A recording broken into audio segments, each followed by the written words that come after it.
ಹೆಂಗದಿರಿ ದೊಡ್ಡ ಮಂದಿ? ಏನು ಮಸ್ತಾಗಿತ್ತು ಗೊತ್ತೇನ್ರಿ ಈ ಕುಸ್ಬಿ ಅನ್ನ. ಕುಸ್ಬಿ ಅನ್ನ ಮಾಡೋದು ಹೆಂಗೆ ಬರ್ರಿ ನೋಡೋಣ. ಒಂದು ಪಾತ್ರೆಗೆ 1 ಗ್ಲಾಸಷ್ಟು ಕುಸ್ಬಿನ ನೆನೆಯಾಕಿಡ್ಬೇಕು. ಅದು ನೆಂದಾದ್ಮೇಲೆ ಒಂದು 3ರಿಂದ 4 ತಾಸು ನೆನೆಸ್ಬೇಕು. ಅದು ನೆಂದಾದ್ಮೇಲೆ ಅದನ್ನು ಮಿಕ್ಸಿ ಮಾಡ್ಕೋಬೇಕು. ಅದರ ಹಾಲಷ್ಟ ತೆಗಿಬೇಕು.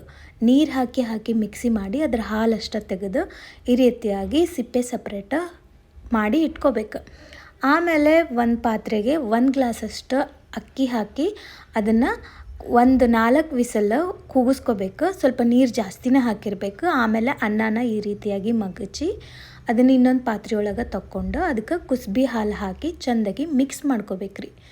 ಇದೆಲ್ಲ ಚೆಂದಾಗಿ ಮಿಕ್ಸ್ ಆದ ನಂತರ ಸ್ವಲ್ಪ ಯಾಲಕ್ಕಿ ಹಾಕಿ ಮತ್ತೊಂದು ಸಲ ಮಿಕ್ಸ್ ಮಾಡಿಕೊಂಡು ಸ್ವಲ್ಪ ನೀರು ಹಾಕ್ಕೊಂಡು ಇದನ್ನು ಮತ್ತೆ 1-2 ಕುದಿ ಕುದಿಸ್ಬೇಕ್ರಿ.